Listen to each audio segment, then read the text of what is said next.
Mini Jake, the tribe has spoken. Fuck you, Kevin. Aw, fuck you too, sweetie.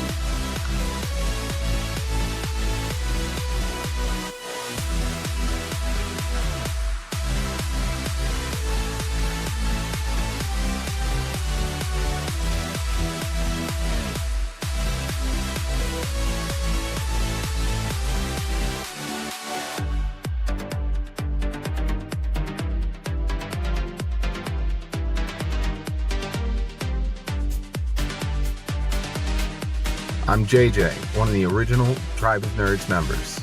You can catch me on Marvel, Pokemon, and other gaming podcasts. What up? It's Josh, resident superhero nerd, but I also dabble in the occasional super villain as well.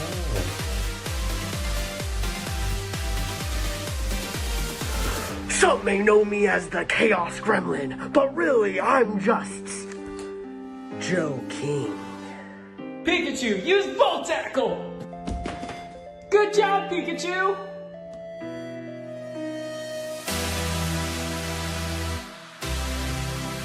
On the Tribe of Nerds.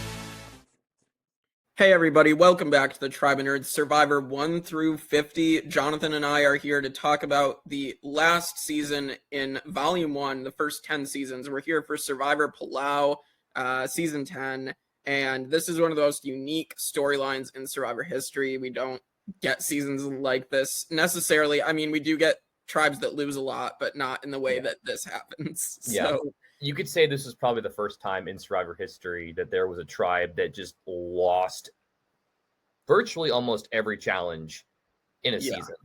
Yeah, I think the only thing that came close before this was Maraamu and Marquesas. That's the only other one that I can think of where the tribes were not like even. So, yeah, absolutely.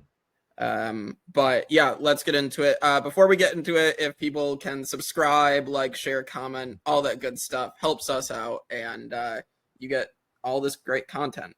So anyway, to get into it, so Jonathan, why did you want to discuss Survivor Palau? So I wanted to talk about Palau because obviously this is the 10th season of the show. It was recorded in 2004, released 2005. So we're in this weird period where it's still post All-Stars and we're about to get into like the immunity idol era, but we're still kind of representing the first 10 seasons in a way.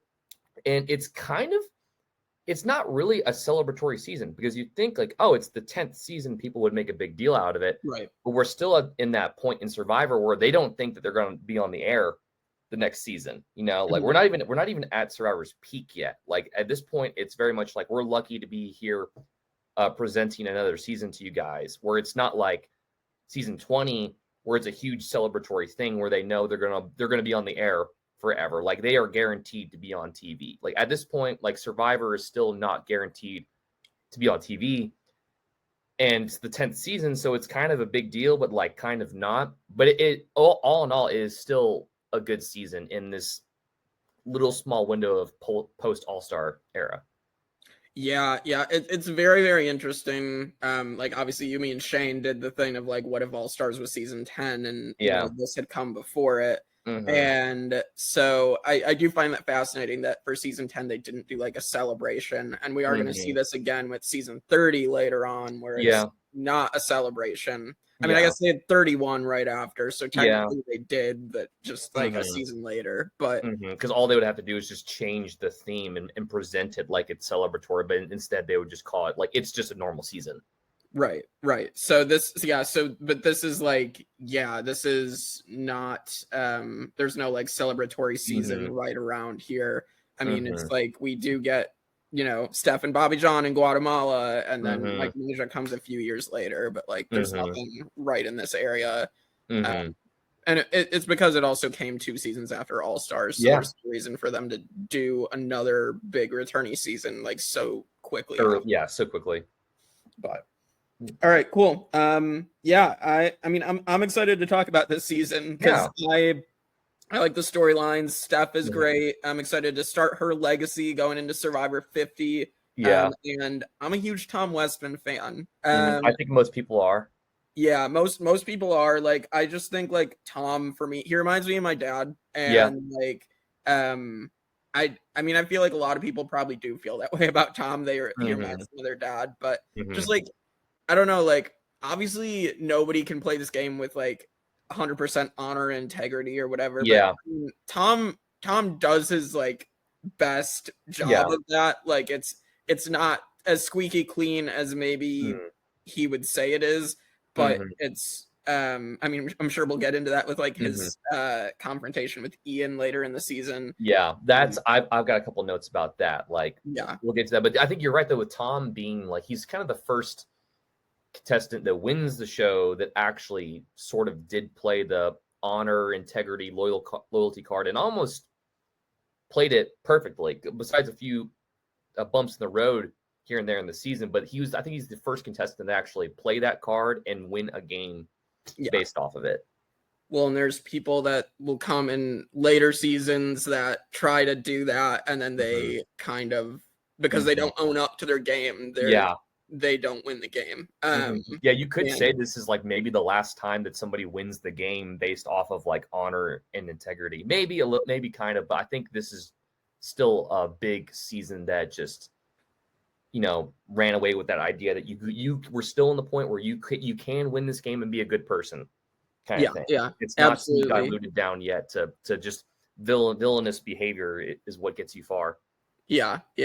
Well, let's get into like our impressions of this cast. So obviously all 20, this is the first season with 20 people. Technically, I mean, you could say technically, yeah. Well, yeah. Really ends up with 18 at the start because of what happens. But yeah, what a tease. Yeah, what are your thoughts on this cast just in general before we get into like the first big twist of the game? I think it was a pretty good cast, despite the fact that like one tribe was just kind of completely dominated the whole time. Right. It wasn't necessarily like they were just terrible people. I think it was just a group of people that couldn't necessarily get along that ended up losing a lot of challenges because Ulan was winning rewards, but they weren't winning immunities. So they kind of were getting some traction a little bit. They just need to win the ones that matter. But then they got to a point where they just were not, they couldn't get it going. But from a cast perspective, I think it was very, very solid.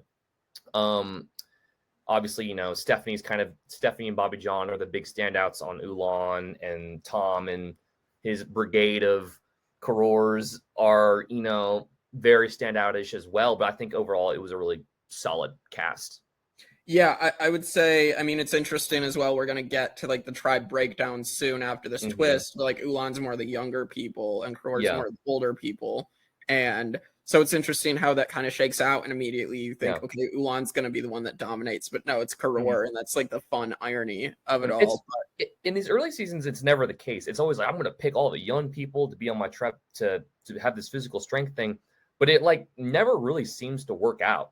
No, Thailand, it happened. Jake picked younger people and it completely failed. And you could say maybe that was like a maturity thing, or that was just because of like a willpower or like mental thing, just being lost in the jungle and, being wet and tired and hungry. And then I guess when you have somebody like Tom, who is an established leader in a firehouse, and he's like, people were able to rally behind that. And you got Ian, his right-hand man, who's basically like his surrogate son the whole time. Yeah.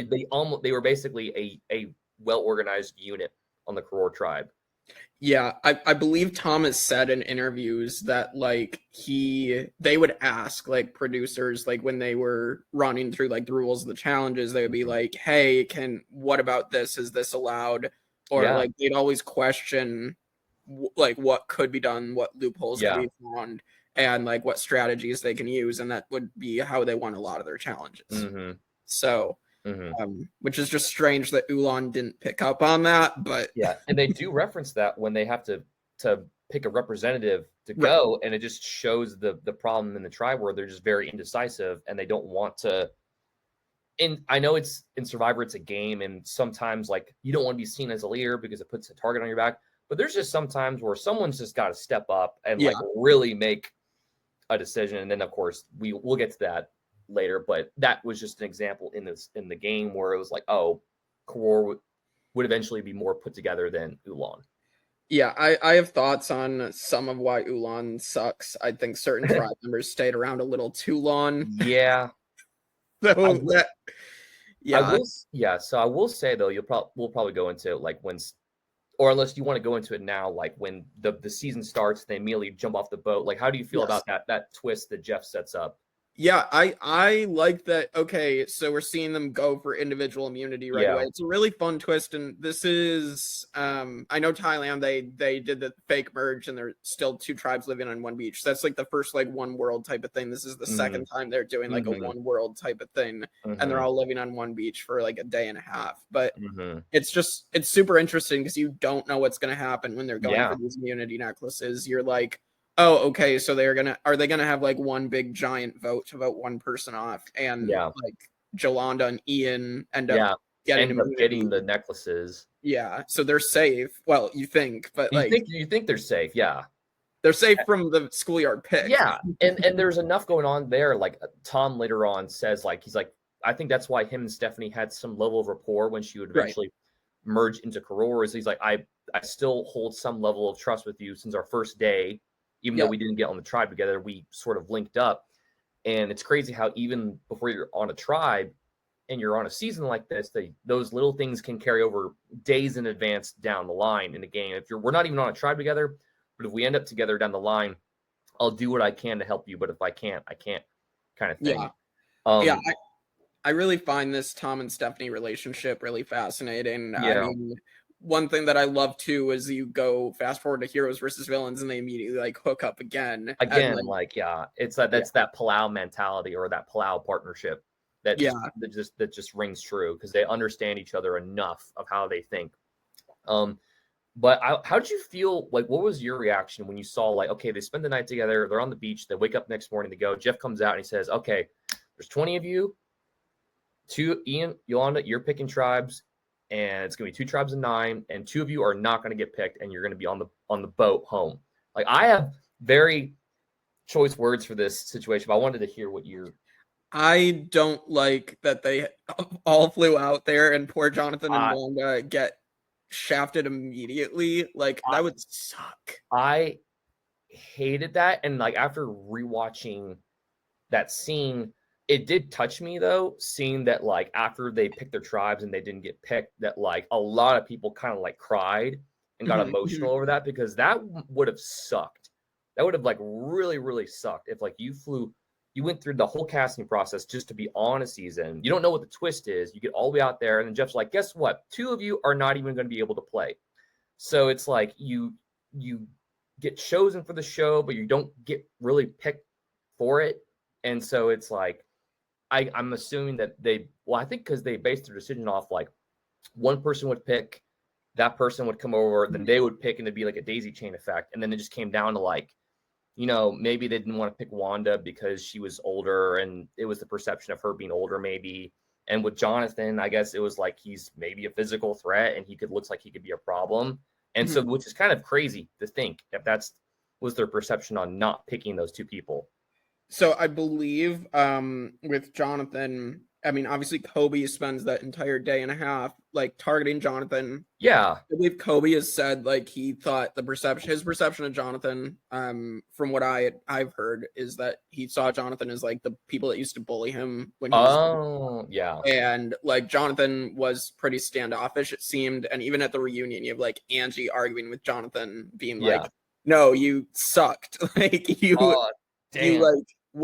you basically didn't want to talk to anybody, and like I don't know, like I feel like that's what happened, and Jonathan just didn't really care to talk to too many people, and like maybe the couple people he did talk to like had stronger relationships with others. So because that if any season where that mattered the most, like getting those relationships started in the first 24 hours, this would be the season where that mattered a lot. But I think that was just a crazy situation. But it was nice seeing like people kind of get like a little teary-eyed about that, because that overall would not have been fun, especially if you're like if you're seeing people get picked and the group's getting whittling down, and then it just ends up being you and like one other person, like, oh my god, like my Survivor journey is about to come to an end potentially. Like that was that was crazy. So and then we have to mention Wanda singing, of course. Yeah, like, she's singing on the boat, and then Jonathan jumps in the water with Stephenie, thinking they can. So it's like, which is hilarious too, because Jonathan, that's another thing that gets him targeted is jumping off the boat, but Stephenie doesn't get the same target, which is hilarious. But yeah, Wanda singing, I feel like that's also what put her on the chopping block, because it's like it's an easy thing to not. It's an easy thing to use against someone to get ahead in the game, and I think that's a big reason why Survivor is so fascinating is you can say like maybe you're being targeted because it's not personal, but it almost feels like that you have to make something personal to justify your decision-making process in the game to make it easier on what you're doing. And it's just, this is just one case of that, where it's like, you know, Kobe being like, here, Jonathan reminds me of the people that used to bully me growing up. And it's like, you're pulling something, you're pulling a reason onto why to get rid of someone or why to vote someone out, because it makes the game easier to process. Probably it's just, to me, Survivor is a fascinating psychological game on why you make decisions and what you base your decisions on. Yeah, absolutely. I did want to mention as well, so when Karen chooses Willard, the other reason is she also picked Willard to be on Koror because she wanted someone who looked older and weaker than her, so she wouldn't be the first boot. So it worked. One thing Karen does right. Yeah. It's like, he looks weak. Get over here. Yeah, okay. Yeah, the immunity Willard, which is a joke because Willard literally looks like the immunity idol. So... Literally. What a guy. Yeah, it's insane. Like, I don't know if they like deliberately just found Willard and were like, you know, this would be funny. Well, no, because I mean, they would have had to design the immunity idol probably shortly before they start. I don't know. That it's just crazy. Wasn't Willard and Karen both like lawyers? So they kind of like bonded over that later. Yeah, once she figured that out about him, it was like, oh, now all of a sudden I don't want this guy to go, or it makes it hard because Yeah, they also bonded because of that. But yeah, he says it at the reunion, like he wanted to be a male, or he wanted to pretend to be a mailman, but like they, you know, Karen snipped him out immediately. And like they just know, like that you're cut from the same cloth, occupational wise. Yeah. So yeah, we'll talk about Jonathan and Wanda's ranking when we get to the end of the premiere, just to make it easier. So we do get Ulan and Koror. And so you're immediately like we said, Ulan seems like they're going to be the stronger tribe. We get to this first immunity challenge, and so it's like this giant obstacle course, ends with like paddling the boat, but you get to take supplies, and you can take as much as you want, but you also have to carry all those to get to your boat. And Koror only takes the fire. Jolanda, as the leader, steps up and starts demanding that they take everything else. Stephenie is like yelling at them that they need to go. They refuse because Jolanda's just telling everybody to grab everything. Yeah. And that makes Ulan lose because they make the dumber decision. So I liked this challenge, like doing very that, good challenge. Pick a decision. And it definitely set the tone for the tribes, where I think this is the first true opportunity for Tom to take charge on Koror. Like, hey, listen, because this is what he does. You know, he's in charge of other grown adults, other firefighters, so he knows how to what's important, what's not important. And be like, hey, literally, we need a win, and the only thing we need right now is fire. It's like you're kind of making a calculated decision on what you need to take. And if you're out there in the jungle, you need fire because fire is going to help you boil water, and it's like a daisy chain effect to get everything else. That's literally the only thing you need in the beginning. Whereas with Ulan, Yolanda wants to step up and take all these things, which is nice, but it also showed kind of like how Stephenie was already kind of like this individualistic person to begin with, because she's like, we need to drop everything and go, but she's the one that's not. Everyone's going with what Yolanda wants to do as a leader. And I will applaud Yolanda with trying to step up to make something happen. It was just the wrong decision to make, trying to take everything versus taking what you only need in that moment. Yeah. Well, so Koror begins their winning streak. Yeah, the first of many. Yeah, the first of many, as we'll see, as we'll talk about. And now it's between Jolanda and Angie. Everybody's pissed at Jolanda, but Angie is, I think she's perceived as different. And people don't immediately know like how strong she is actually, and she does prove herself that she is one of the stronger members of the tribe later. But I'm glad that Angie wasn't just immediately voted out, because like and unfortunately Angie has since passed away. I saw that recently when I was when I was Googling Survivor. Well, actually when I watched the review of this season, at the end of the episode, it said like in memory of Angie. I was like, oh my God, I didn't even know that she passed away too. So I had to like go look into that. Her and Jen Lyon from this season are both passed. So we'll talk about Jen much later, but because her arc doesn't really happen till like the merge, basically. But yeah, I mean, Angie, I think has had potential to be a good player. She just got stuck on a really bad tribe, and through no fault of her own, really, because she was like probably the second strongest after Stephenie. So she was this close from not even being picked to being on a tribe in general. So it was the fact that she still managed to get there is a testament to her. Well, and Kobe even had bonded with her, and she was disappointed that Kobe didn't pick her. And I don't know exactly why Kobe said he was going to pick her and then not. That's something to ask him if we ever interview Kobe. But like, I don't know if he just bonded more with Karen, or if he saw Karen as like, oh, she's weaker as well, so maybe I don't know. That might be it. But yeah, so we do get to tribal, and so Bobby John and Ibrahim vote with Jolanda, but the rest of the tribe votes Jolanda out in a blindside. And so here, I think, talk about Jolanda, and I'll pull up the rankings here for Jonathan, Wanda, and Jolanda. So what are your thoughts on Jolanda getting voted out here? I think it's just kind of like I feel like there's some type of stereotype or trope with like a captain getting, but there's two captains, right? Right. One of them is going to go super far, right? And then the other one's not. Like in any type of team picking game, anything that is resembles anything like this, where someone's going to get eliminated, it always seems to happen, right? Where it's like there's going to be one captain that goes really far in the game and one captain that doesn't. And I think Yolanda ended up being the captain that didn't go that far in the game, because and the reasoning is she stepped up to be a leader. She's in the leadership position, and she made the wrong choice. And then they go to tribal, and then you're looking for something to use against anybody to vote them out. And it was like, well, Yolanda was the reason why we lost the challenge, because she wanted to take everything and so forth too. Yeah, I agree with that. Like I probably wouldn't have necessarily voted out Jolanda first. I wouldn't have gone for her or Angie. I probably would have gone like Ashley or Kim or somebody, to be honest, or James, because I will talk about James later, just because I feel like James is a big reason why Ulan keeps losing. Interesting. I can see that. Yeah. I'm trying. I mean, if you look at his track record, he does lose a lot of the challenges. Yeah, so, he does. After saying he's going to be really good at them. Oh, he's like, I'm gonna like get on everyone's ass, kind of thing. He's like, he's like the second spaz of the tribe behind Bobby John. Like he's like eating shit like everywhere. Like, dude, it's he's like I can build stuff, and then proceeds not to win the building challenge. Oh my God. Yeah, so that's a meme as well. So that's the Oracle of Ulan. So James Miller, the Oracle of Ulan, everything he says, if you keep track of it in the first 6 episodes that he's there, is proven wrong.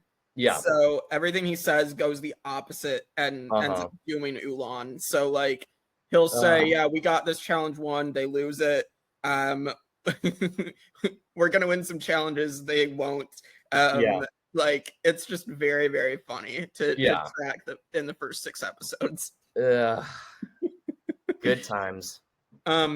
Yes, so let's pull up.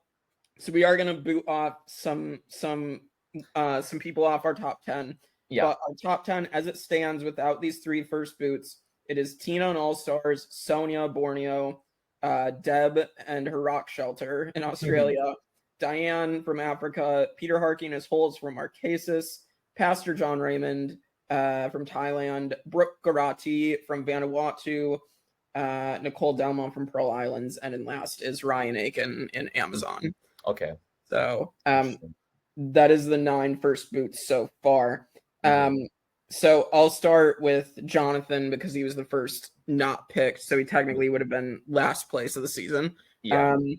I had him 19th out of 57 just because I think, let's say they do actually start with 20 people. He actually is on a tribe. Yeah. Let's say that Koror and Ulan.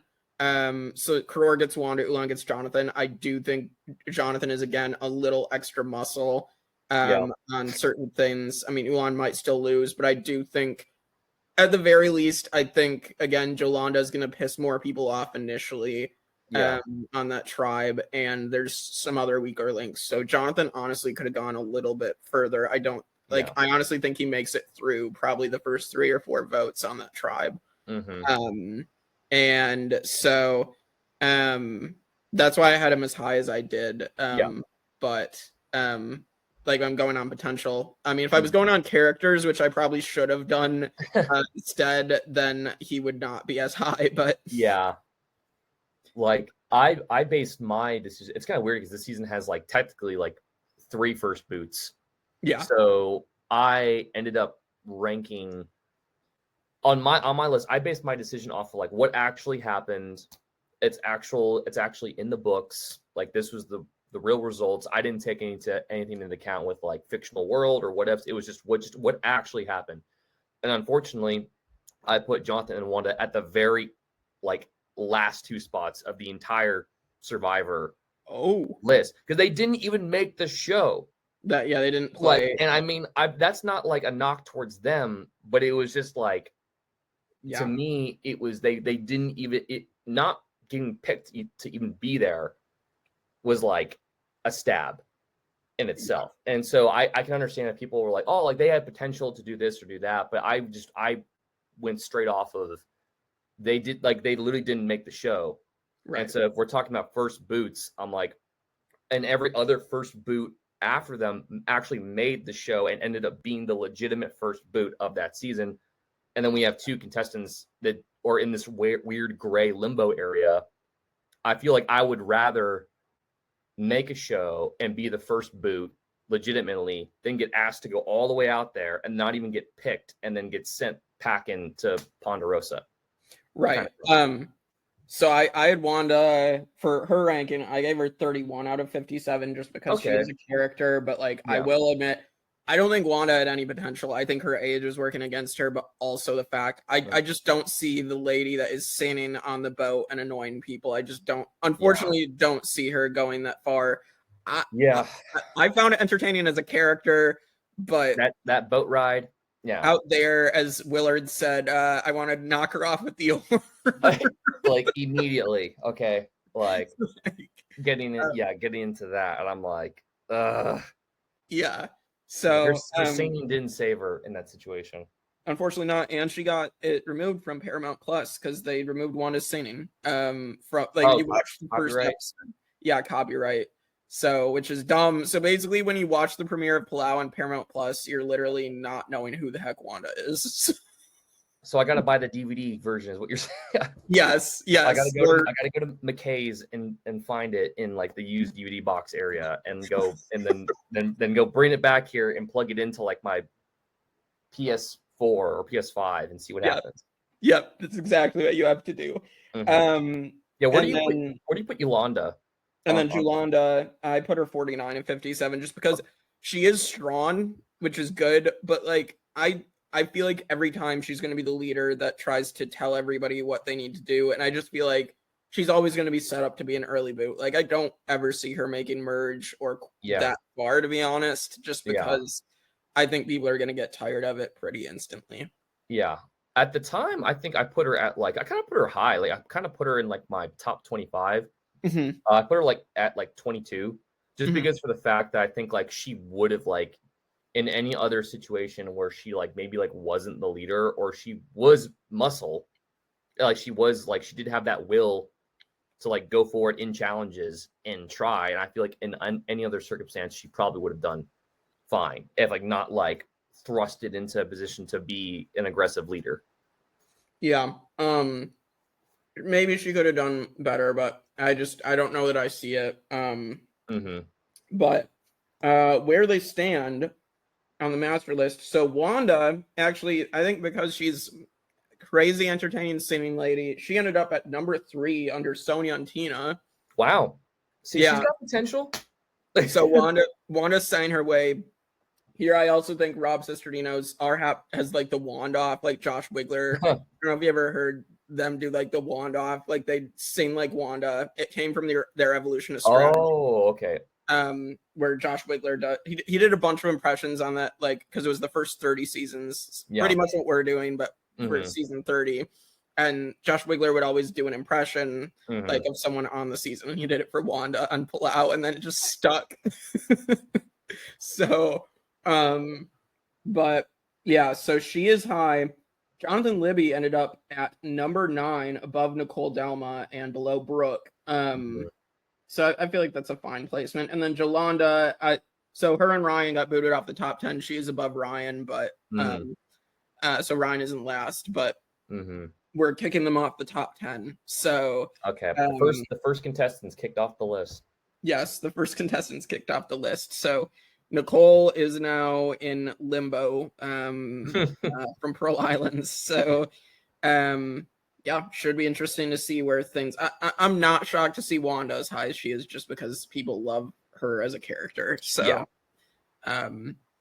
All right, let's get into the rest of the pre-merge. So Ulan continues their losing streak. I mean, we'll kind of just skip around, but I did want to mention Angie does really well at the next challenge.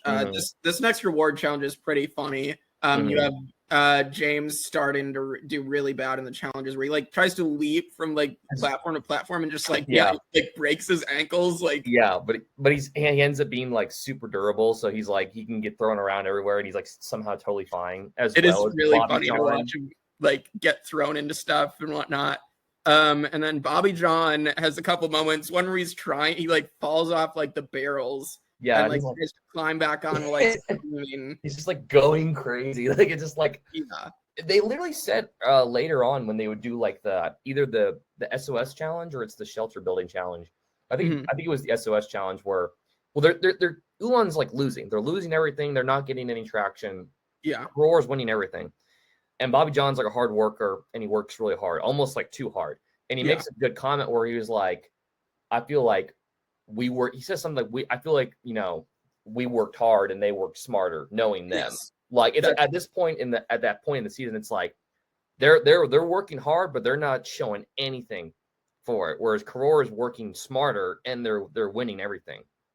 Yeah. One thing that like Bobby John puts his all into these challenges and around camp. Like I'll give him credit for that. I don't know that he's the greatest Survivor player ever. He's the GOAT. But no, and then so he does that with the barrels, and then he does make it across like the barrels and the beam, and he starts beating himself up. So, yeah, it's like oh, it's so funny. But I think Kevin said it in the chat when he was because Kevin is on Guatemala next week, and Kevin's like, hearing Bobby John speak, it might be the dumbest person I've ever watched. Just wait till Guatemala. Yeah, watching him almost die. Like I was like, ugh. No, I still like Bobby John. But it's just funny. And then and we'll get to some of his reads later in the season, because I think he has some really bad reads on Stephenie. So then I'm just like, how did you think this? But they oddly because we know like what's going to happen with Bobby John and Stephenie, and it's kind of weird. Like when they would eventually end up to being the final two, it kind of makes sense that they would be the final two because they do have some compatibility as a working relationship. Whereas like you could like whittle everyone else down, but for some reason those two end up together, and you're like, I could definitely see why they ended up like together. Yeah, I won't deny it. I mean, I said Angie might have been the second strongest. It's her, Bobby John, in my opinion. Yeah. Like I think it's definitely. I think Bobby John and Steph being the last two definitely makes sense for what happens. So I'm not surprised to see them be the last Ulan survivors. And so then let's skip ahead. So I did want to mention the fact that we do get because of Boston Rob and Amber, we have people watching out for the power couples because we do get romantic couples here. We got Jen and Greg on Koror. Yeah, we want to mention.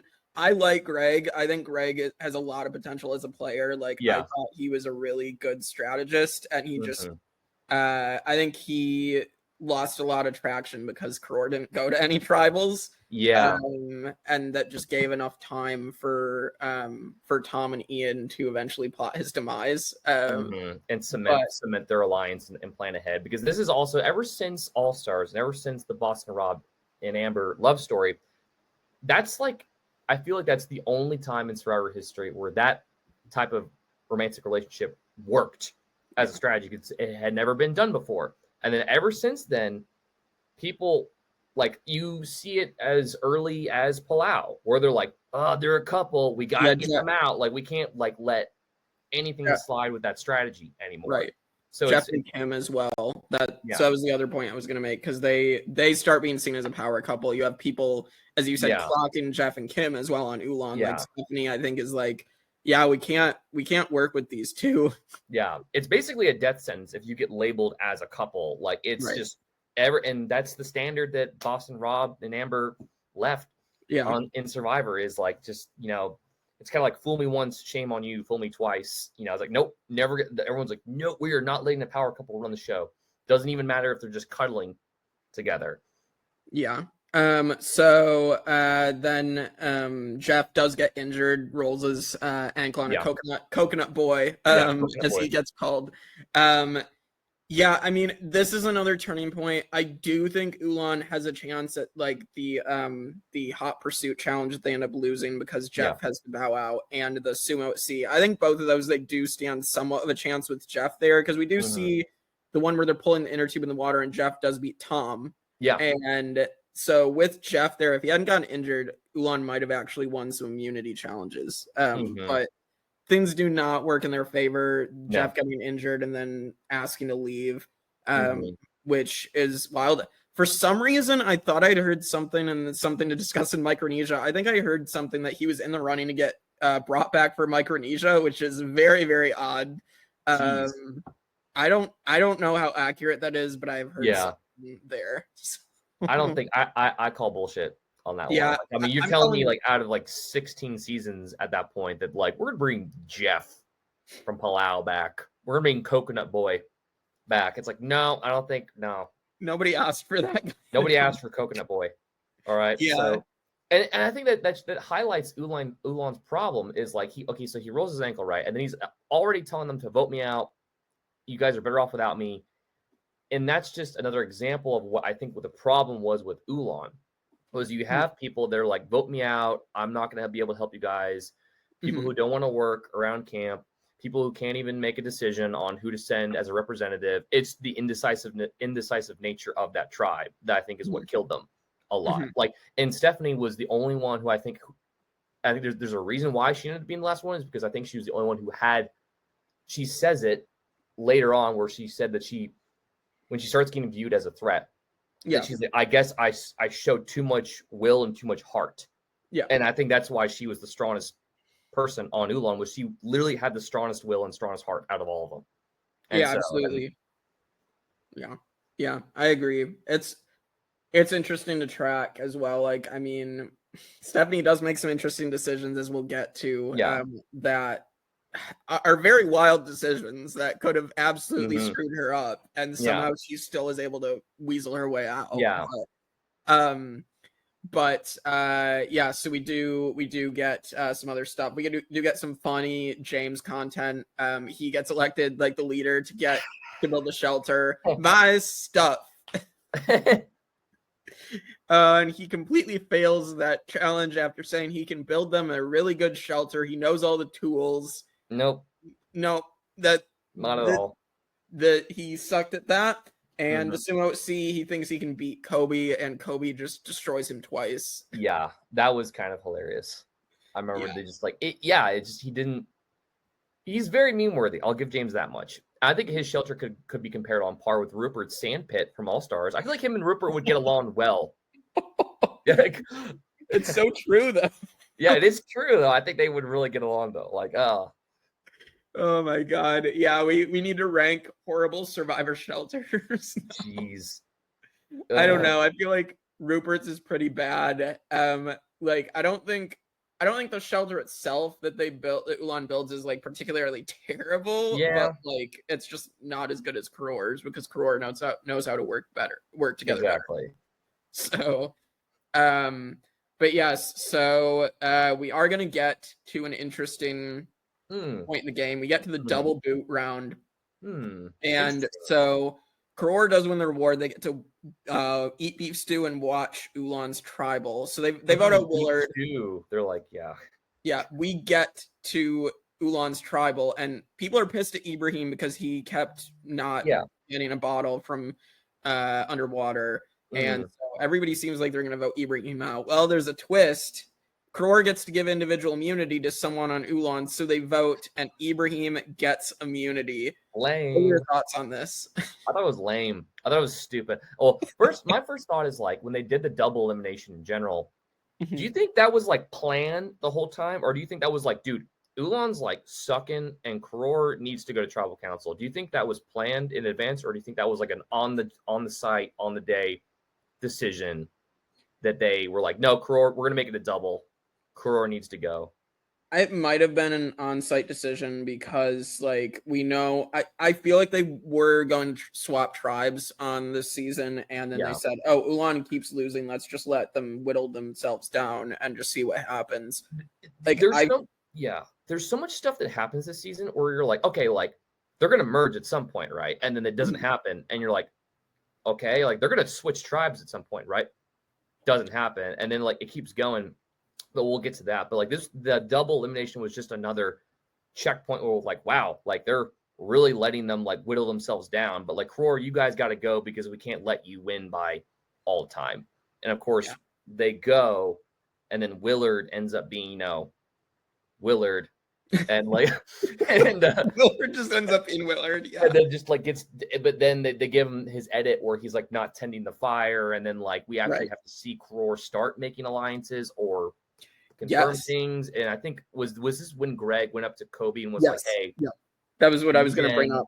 Once we get rid of Karen and Willard and we go through that, then I want to go with you guys to get rid of like Tom and Ian and Katie at some point. We see the little seeds of that being planted. It never really came to fruition, but you get to see them like, Kobe be like, yes, like finally, like him wanting to play the game a little bit. But this was a safe vote for them, voting out Willard. And then he turns around and he's like, finish the finger, and he's like, what do you say? He was like, stay the course, stay true. I don't know what he said. Finish them off. He's finished them off. I was like, damn, Willard, okay. Yeah, that's damn. Yeah, Willard giving his words of wisdom. Yeah, I'm just like, no, he doesn't emote any emotion, just turns around and gives him this, and he's like, finish him off. And I was like, mad respect, Willard. Appreciate it. Willard. Yeah, damn, Willard, okay. Yeah, and to the Kobe and Greg thing, like I really thought this was an alliance that was going to pan out a little bit later, and obviously Greg and Jen, they don't go along with Kobe's plan. So I mean that it is very, very wild to like think about. That's another what if for Shane and I eventually. That's not what we went with for Palau right now, but we can go back to for sure to it. But yeah, so the Ibrahim getting immunity, I mean, it is crazy that just ends up happening, that like they could tell how angry Ulan was at Ibrahim, and they're like, some of them are like, let's just give him immunity just to screw him over. Yeah, and it's weird because they did that, and that was kind of like his lifeline to shape up a little bit, and then like they just kept losing, and then it didn't matter, and eventually he ends up being like the final three on Ulan before they basically get decimated. And it was like that second chance that you were given, you unfortunately didn't make that much with it. Impact. Kind of thing. Yeah. It is interesting too. This vote is a tie initially between Bobby John and Angie. They don't even like explain why Steph and Angie try to get Bobby John out. Like, why are you not getting James out of this game right now, but you're going for Bobby John? The Oracle. All right. He sees the future. All right. Like I feel like there were a lot of ties this season. There was. So there were so this one, the James one, we'll get to like Jen and Ian later. Like there's quite a few. A lot of weird. It's like very weird. It's very bare boned. I don't know how to describe it, but yeah, it happens. And then obviously they're all pissed that Ibrahim gets the necklace. And then James is just like, well, damn, like, well, that ruined my plan. Well, I don't know why they kept James, but I'm sure they had a reason. I'm sure Stephenie and Bobby John had a reason. It's like maybe he'll build us a shelter, maybe he won't. Maybe he'll give us maybe one of his oracle pieces will come to fruition, and maybe we'll win a challenge, and then it just never does, kind of thing. But unfortunately, that leads to James's boot episode where James says that he can tie this amazing knot for them in the next challenge and spends it tying up the soda. Like, what? I forget that they got like a sewing kit like in one of their challenge wins, and that's like, so James is looking like Dobby the house elf. Yeah, like, yeah, kind of, because there's only like 4 of them left at this point, and they're like giving James like so much lifeline here. Yeah, and that he just like, he's just a good time at this point, and then them almost trying to figure out Stephenie kind of flip-flopping between where she wants to vote with him, and then she ends up going with Bobby John. And I remember James being like, really?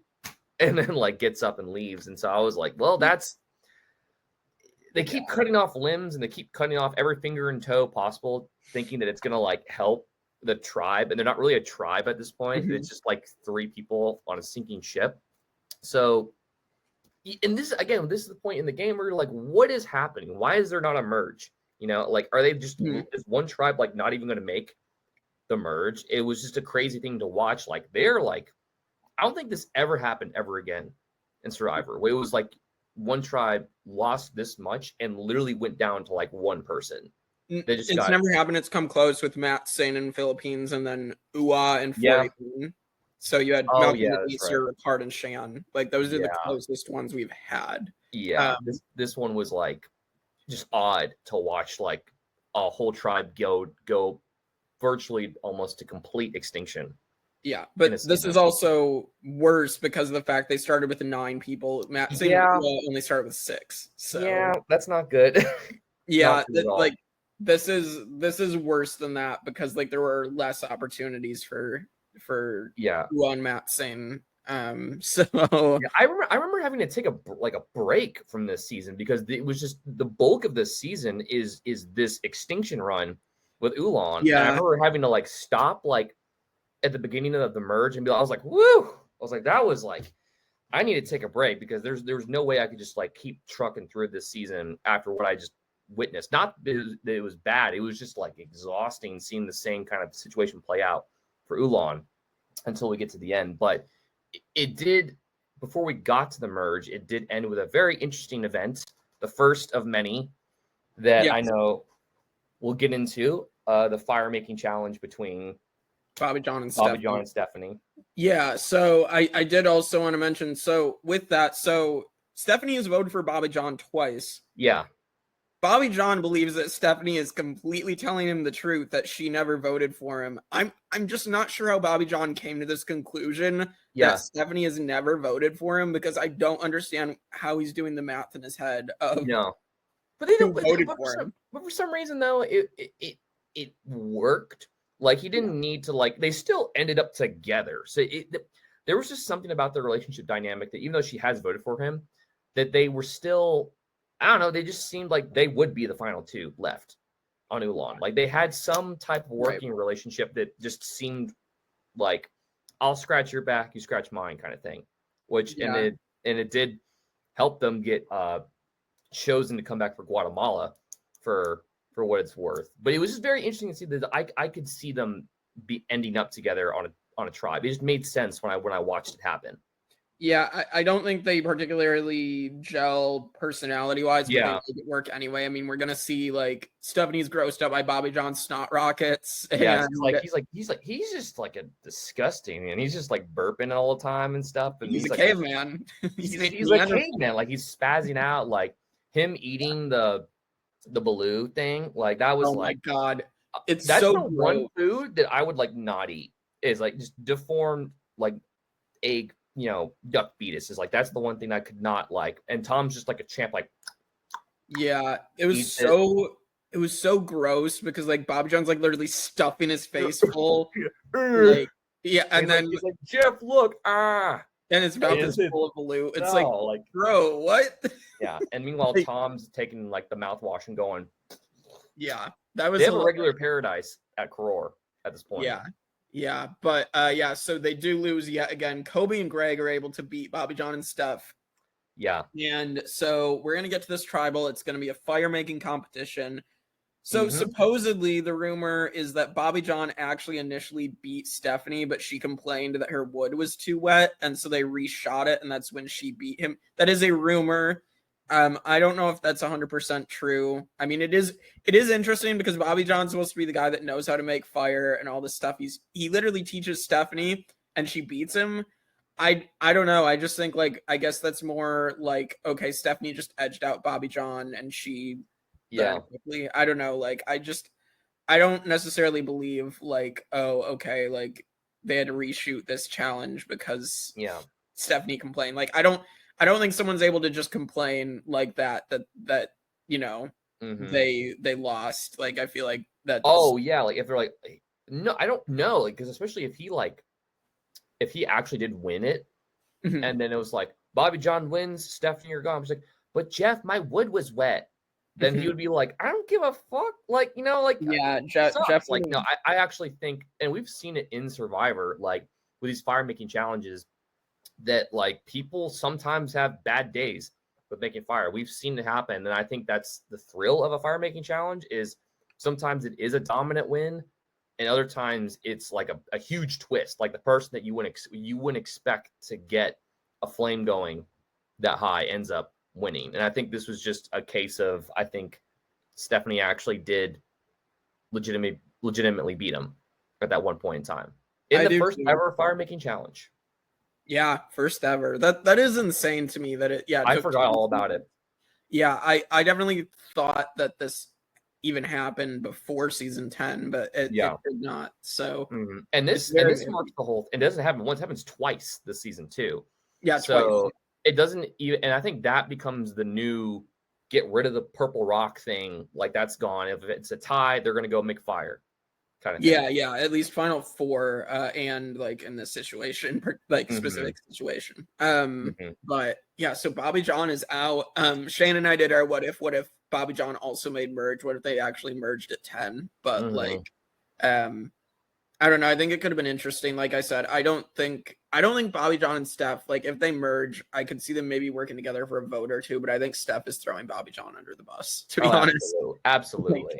Absolutely. And they see the both of them paddle over to Koror, and it's like, well, they're all gonna be like, well, we can all agree that one of those two is going home, right? And it'd be like, yeah, I could see that, or I could see Kobe still blowing up his own game, but like I could see that happening, and then Janu quitting, and then like then I think Bobby John and Steph are still screwed. So yeah, regardless of the situation.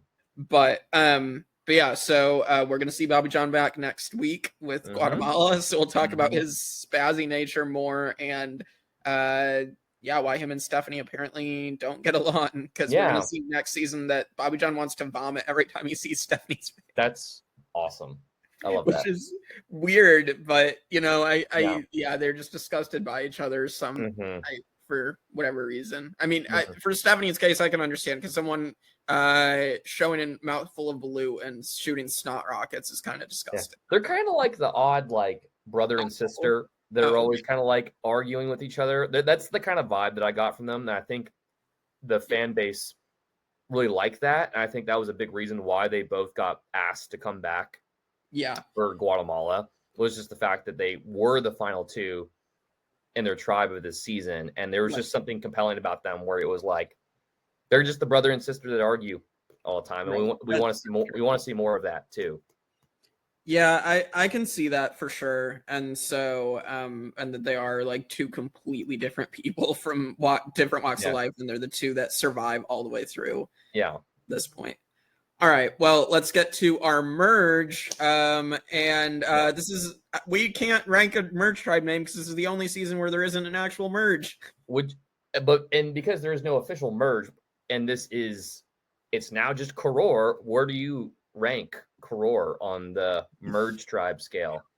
I mean, it's an official tribe name, so that's that's pretty unique. But Yeah. I did want to mention before we get further in, Tom kills a shark as well. I did want to mention that. The shark hunter. Yes, the great white shark hunter. Yes. Mm-hmm. And Kobe's just like pissed. It's like, great, another thing that he's good at. Kind of thing. He's just sitting on the rocks like this guy's like. I think there is a point that now that we're getting into the merge, that eventually people start putting the pieces together and they're like, Tom's gonna like win this game. Yeah. If we don't do something about it. And I think that's when they'll try to get the women's alliance, but we're now getting into this point where they're like, he's clearly running the show now that Ulan's mostly gone. Right. At this point too. Yeah, well, so that sets up the shark thing. Let's go into it now. So that sets up Kobe and Tom's rivalry because like Kobe is like really mad that Tom like won't let him do what he wants to do, basically. Won't let him go out with the native Palauans. Or like, it's very, very, it's kind of funny, honestly. And also like, I don't even think Tom like deliberately is trying to outcast Kobe. Kobe just kind of, I mean, Kobe is on the outside, obviously, of Koror, but like, I don't think Tom and Ian are like, Kobe, we don't want you. Like, I think they even say like, you are like, well, I think Ian says you're welcome to go, but I think Tom wants Ian there because he wants to. It's like a dad teaching his son. Yeah, it's more of like that kind of relationship, and that just kind of highlights to maybe something that Kobe was going through. How like in the beginning of the season, he was like, Jonathan reminds me of someone that like. Picked on me in school or something like that. And then, you're just seeing like this relationship with Tom and Ian it's clearly like Tom's running the show. Ian's his right-hand man. It's very much a father-son kind of relationship. They mentioned that it's kind of a father-son relationship at the reunion. And it's just a crazy situation that kind of will unfold into Kobe's downfall of him blowing up his own game with everybody. Once they see Stephenie paddling the board and she's like, I'm going to have friends and food. Like, thank God, kind of thing. Yeah. I still think that's insane, too. Like, all the shots of Steph doing everything alone. By herself. Like, again, what blew me away about the season, I was like, what are they going to do now? She's just literally on. They can't you have literally maxed out what you can do with tribal eliminations right now. There's one person left. She would win the game if there was nobody else here. Like, she's literally it. But it's like, no. She's okay. Now you officially make the merge, but not like quote merge, more like you're going to get folded into the Koror tribe. And do you think she actually paddled there all the way by herself?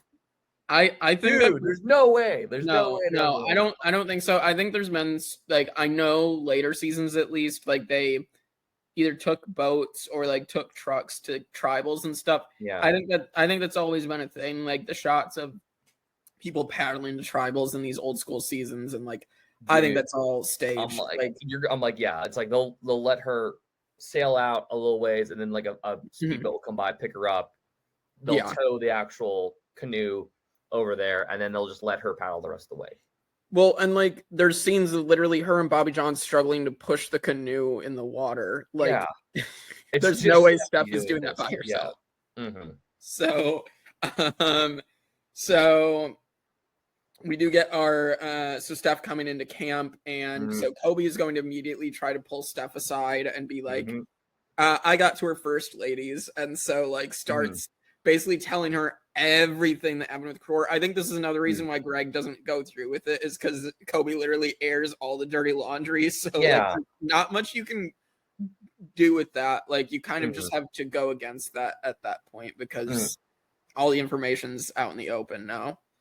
Yeah, because it wasn't really like an established strategy. It was more of just like Kobe was pissed and he was like, I'm going to tell Stephenie everything just to like, piss off the powers that be at Koror. And I think if now in modern Survivor, when someone does that, they're a little more like, I guess, tactful with how they do it, which they still have options to work with. But this is still an era where it's like, I'm going to blow up everyone's game. And then all those options that Kobe had to work with are now gone because now they're all pissed at him for doing that kind of thing. Yeah. So we are going to get to the first individual immunity, and it's the same one from Amazon, which even gets a call back from Ian where he's like, I'll take my clothes off for chocolate peanut butter. Jeff is like, no one wants to see that. It's like, keep your shirt on, Ian.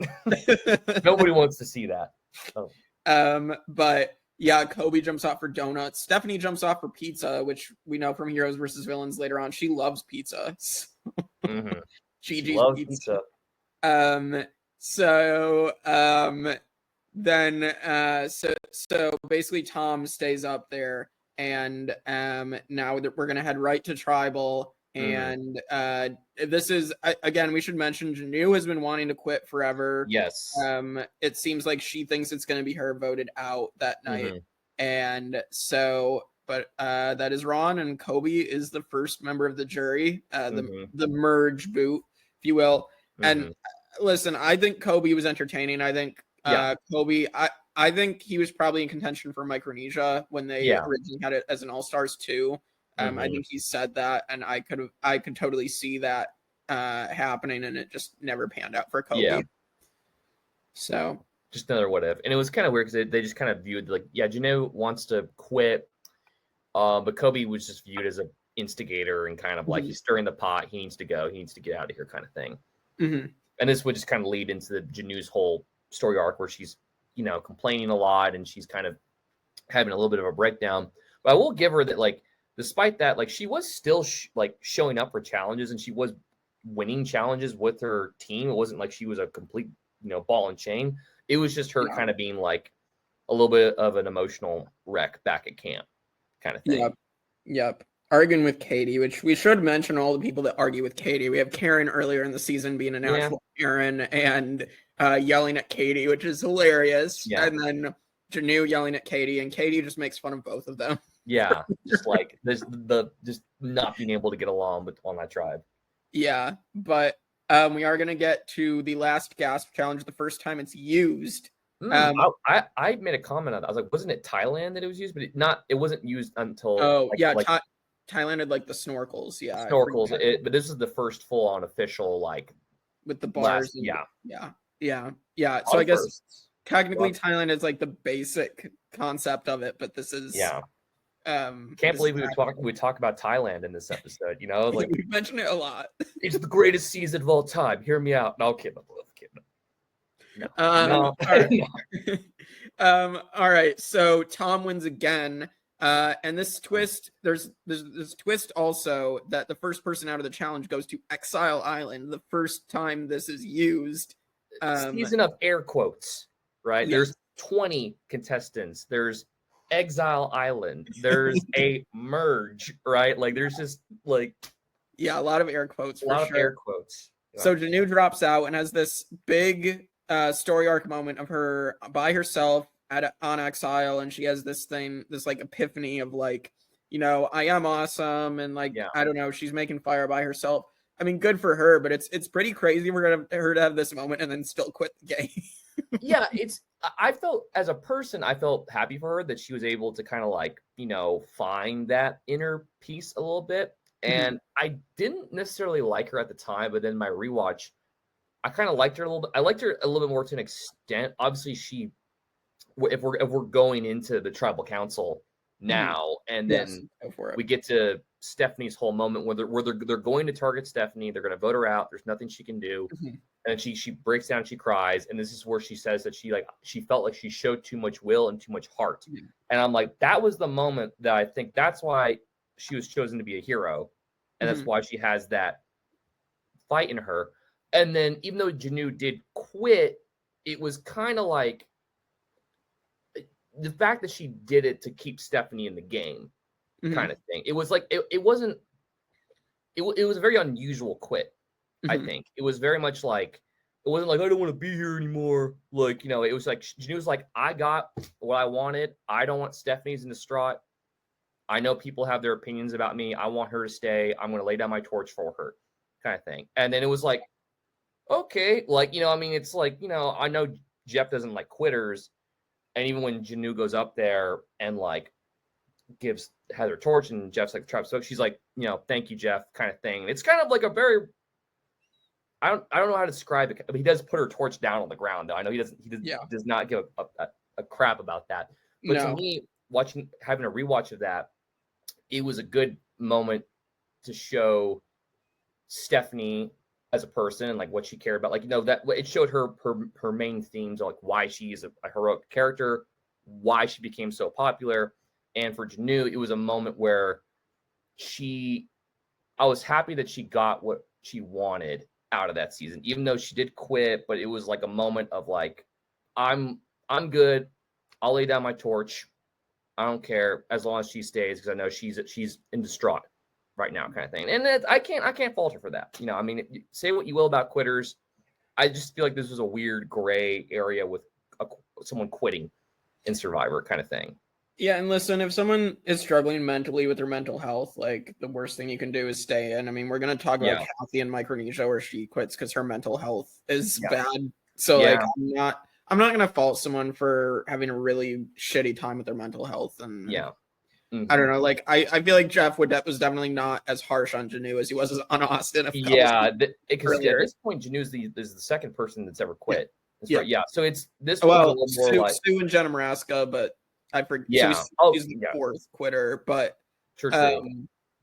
but I mean, those were very different circumstances. Yeah, very different circumstances. This was more of just like Janu was having like mental health issues, but she was still showing up for her tribe and she was still winning. It wasn't like she was being bad. It was just, you know, she was having a moment, but then she had this resurgence of, I feel good about myself now. I'm completely at peace with everything. Whatever happens, happens. And then she saw Stephenie was in distraught. I'm good with how I played. I'm willing to leave so that she stays. And then it's like, okay. I think we're all okay with that. I think we're all okay with, you know, Stephenie. Of course, it did. The aftermath of that, though, was it not blew up, but it allowed Stephenie to stick around for an extra while going forward into the game. Well, and I think it's interesting because Greg is the one very much pushing for Stephenie to go. Yeah, he's pushing for her. So, and again, that's another feather in Greg's cap, just because I do really think like he was guiding some strategies in the game. But yeah, so Janu does quit. And I did want to mention, so obviously we're going to lose Stephenie here. Her first game is going to come to an end. I did want to mention, she does try to get this women's alliance with Katie and Jen and Karen, but they can't get the women's alliance together because Karen sucks. That, and I think this is the moment in the season where they're all like, Tom's going to win the game if we don't do something. And then, but before she goes and talks to them, Tom, which I'll tip my hat to his strategical thinking, he was like, I want to make Karen feel good.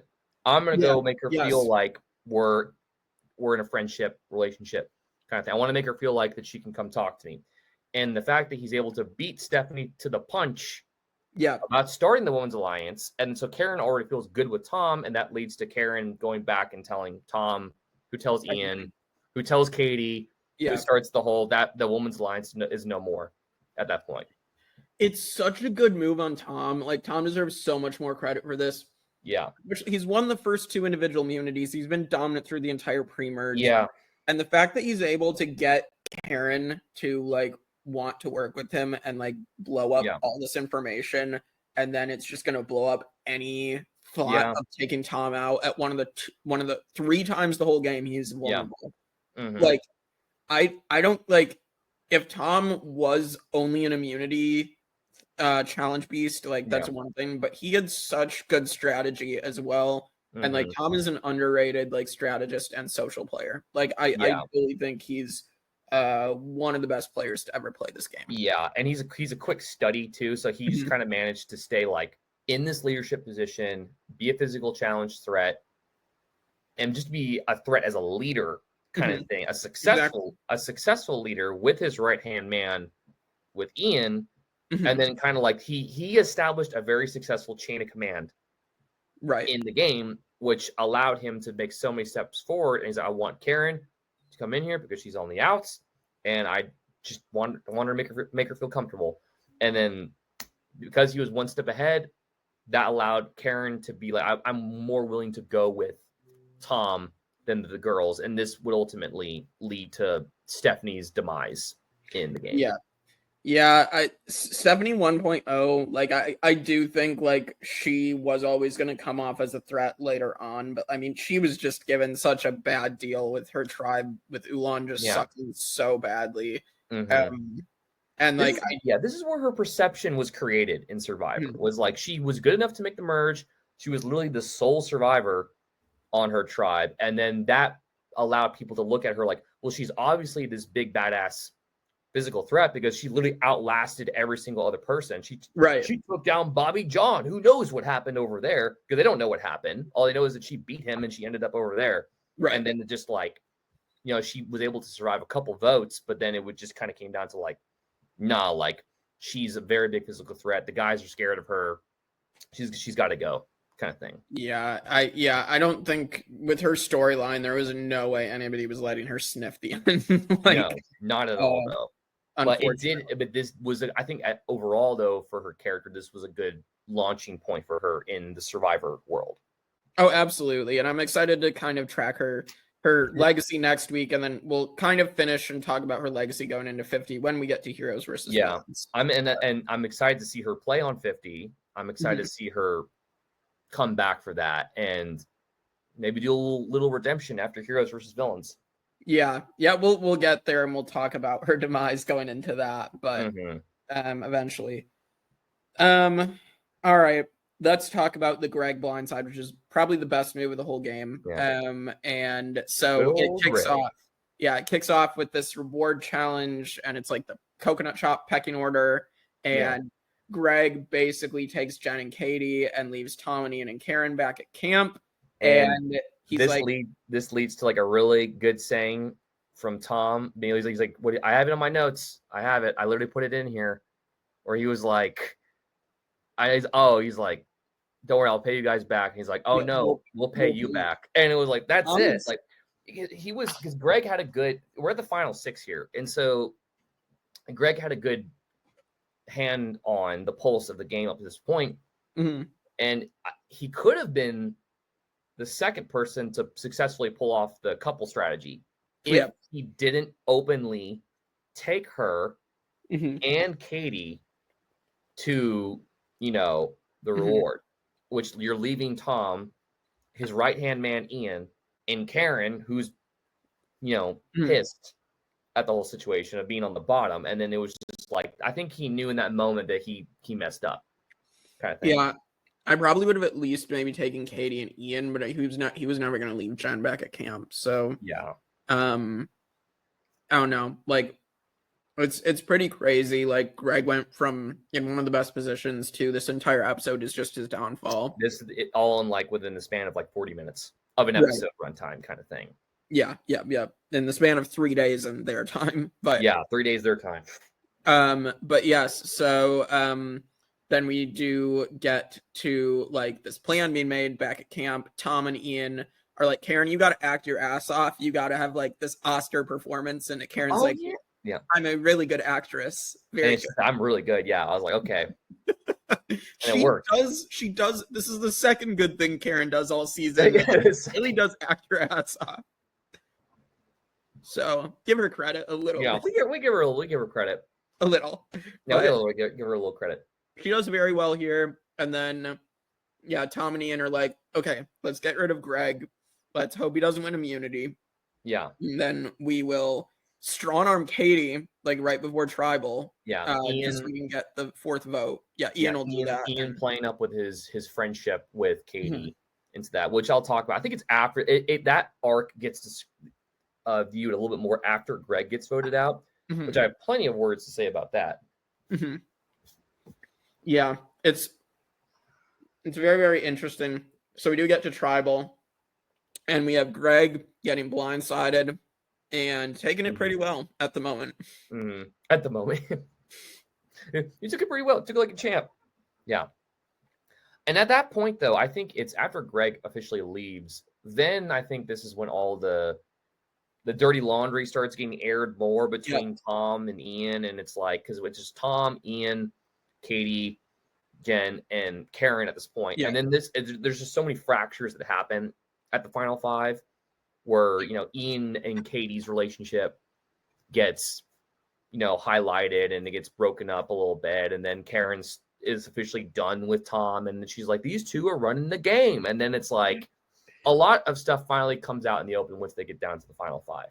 Yeah. And especially with, to me, the Ian Katie thing is that relationship. I have I remember feeling very strongly about this, like when this event happened, and then it carried over for the rest of the game. Yeah. But like them being really close, and then, I promised to take her on a reward. I didn't take her on the car reward. I chose to take Tom. But I remember liking Ian a lot, and I hated that he was kind of like emotionally manipulated in the season, where it's like they really made him like feel bad about like our friendship is over because you did this. You know what the only way you can do to redeem yourself, Ian? Take yourself out of the game. Like really do it. Like that strategy would not fly nowadays. I'd be like, hell no, I'm not doing that. But he was like so distraught over his kind of potential breakdown with his relation between Katie, and then it was just like he seemed like he was a very emotional person that was, taken advantage of in a situation like that. And I'm really big on like it's an effective strategy when it's used on the right person. So I applaud Katie and Tom, like, for using that. But I think it was definitely more like nefarious than like we actually, were like, oh, you broke your word, like honor, integrity. And I was like, no, I think they absolutely used that to guilt trip him into, unraveling himself within these last couple of tribal councils. I do think there is some manipulation involved. I'm not going to deny that. I do think it's also, I mean, I guess this is kind of in manipulation, but it's always like the disappointed dad routine. Yeah, like Tom does that. Like every dad has done that. Like the disappointed father, we think you should do better. And like, I don't know, like Tom, I think that's just Tom and dad mode, and also like using it as a strategy here. Like, I definitely think Tom's no pushover. He knows I think he knows exactly what he's doing. And same thing with Katie, like the disappointed dad, the upset sister. Right. Like it when I watched this, it was like we get down to the final five, and then Ian all of a sudden is now like, we are just so mad at you because you didn't do this one thing. And he's like emotionally like distraught over it, which I felt bad for him, because it was like, I feel like I've kind of been there before, like in the blink of an eye, like everyone is just like mad at you for some reason. And you're just like, I don't know what I did wrong. Like, and it's just, I hated that he kind of like got the short end of the stick within this character arc that is the end of the game. Yeah, I like Ian a lot. I think he's played a very good game up to this point, and this is where stuff starts unraveling for him. But I like, and just like, I don't know, I always liked like he's a dolphin trainer. Like, I don't know, like he seems like just a very down to earth guy, really nice guy, and so it just sucks like how things go for him in this situation. All of a sudden too, because now that we're in the final five, it's more stuff gets brought out to light with the dirty laundry kind of thing. Yeah. And we get Karen in a tribal council. Karen carrying it. And at this point, who are the only people that have won immunities? This is literally just Tom and Ian. Yes, it's literally just Tom and Ian. It's so funny. Like, oh my God. Like, they take out Karen, who is never going to win a challenge in her life. Like, she was causing too much noise. I know. She was making too much noise. And she called them out. It was like anybody that would like call them out about their alliance would go, basically. And this because Karen was with them, and then she was like upset with like the Tom show at this point, and was like, they're gonna win the game. And then they like vote her out. And it was and it was like bye. And so she's gone now. Yeah, and that person, it was very, very funny watching that. And then Jen. I did want to mention Jen at this point. Like, I think Jen played, like, she was very much hiding behind Greg, like, a lot of the game. But, I mean, they never had to go to tribal council that much. So it's, like, I think that's also part of it. But, I mean, we didn't really get to see her till this end game. And now that Greg's gone, she gets a little more time to shine. And she actually is a very shrewd player herself. We're going to get here into the finale. I think we can just enter the finale now. Where so Tom wins the immunity. Ian has said if Tom does not win this immunity, he is going home. Tom does continue winning immunity, his 4th of the season. And we get this argument now that Jen kind of like, she plays very well, and she kind of lets this argument erupt. And she starts like strategically giving Tom this information about Ian, and just like, I don't know, like it's just, very good on Jen there. And yeah, we do get this conversation running late into the night. They go to tribal council late. And this leads to Tom forcing fire between Jen and Ian. So yeah, and I feel like that was, it just seemed like Ian was kind of like caught holding the bag. Whereas, like, of course, when you're playing Survivor, at some point you're going to have to like plan the demise of like another player, and especially if that player is in your alliance, kind of thing. Which I do believe like Tom would have done that to like Ian maybe at some point, or maybe his game would have been strong enough to beat Ian at the end, kind of thing. But I don't think Tom was ever in a position where he like someone would mess up and he would still be on his high horse, not high horse, but like he would still have the high ground of like, you were plotting against me, Ian. I'm really disappointed in you. And then like Katie's also conveniently upset at Ian because he doesn't take her on the reward. And I think that's why I really felt bad for Ian. It was like the one time that he like steps out of line, it's just like he just gets like pelted with all of, like the blame for everything. And then you can see that he's getting really emotional about it. And I think, like you said, there probably was a level of like the disappointed dad aspect went into that. But at the same time, though, I'm like, this is Survivor. Like they're absolutely doing this to like, I get any type of gaslight. Yeah. Considering that Katie went to go talk to Jen afterward, like what? And then it's like, we need to talk about like getting rid of them. And so it's like tomato kind of thing. But it was a great strategy to kind of rile Ian a little bit, to kind of oust him a little bit more, to tarnish his reputation. At this point in the game. But of course they go into tribal council, then they go into the second fire making challenge of the season, and Ian does it. Yeah, sends Jen out, and again, Jen seemed like a nice lady. It's unfortunate that she passed so young. Literally, I believe 5 years after that season premiered to, like in 2010. So by the that was time great. The Heroes versus Villains reunion happened, and I think she had passed away like right around Heroes versus Villains. So, just very unfortunate. So, but I think Jen could have actually won the game. I think her edit would have been better had she, made the end, because I do think she was a solid player. But, all right, let's get to our final immunity and the longest challenge in Survivor history with 12 hours. Baba Booey is the name of the challenge. The buoys, and it is Katie drops out after like 4 hours. It's Tom versus Ian for like 8 more hours, and for 8 more. 8 more. So much so that Jeff Probst is literally falling asleep. And he's got his sleeves rolled down. Yeah, it's really, really funny. Like, I wonder how many like cameramen and like everybody's just falling asleep. Like it's just they probably had like tripods set up and just like, oh yeah, absolutely, they had that thing on go. So comes down around that 12-hour mark, and basically at this point now Ian and Tom have this conversation while out there, and Ian's like, I'll give up my $1 million so you can take Katie to the end. And so Ian jumps off, and Tom is like, he'll have my respect back. And Tom does, with his fifth and final immunity, he does vote Ian out of the game. So without a tribal council, do it right there on the dock. Impromptu vote. Yeah. What are your thoughts on this, on Ian's decision, and what went into it?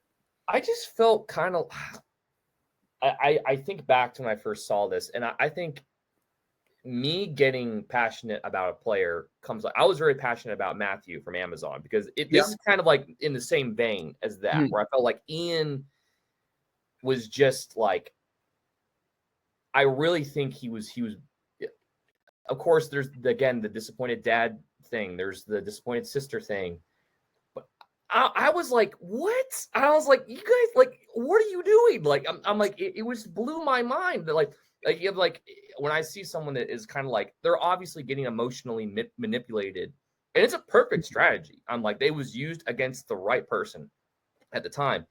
And I think I was just like, you'll have my respect if you take yourself out of the game. I'm like, what? I'm like, are you kidding me? Like, no, like that strategy would not work in modern. Like, no, nobody is that like heartfelt about like, I'm here to win $1 million. Like, I can't see that happening in modern day Survivor. And I liked Ian because he was a good player and he was, the right-hand man to Tom.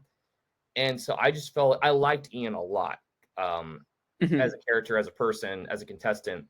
And so the whole situation just kind of was like, it was like, I don't want to use the word like hypocritical, but it was like Katie's like mad at Ian and then Tom's got the disappointed dad syndrome going on. I'm like, are you guys like kidding me right now?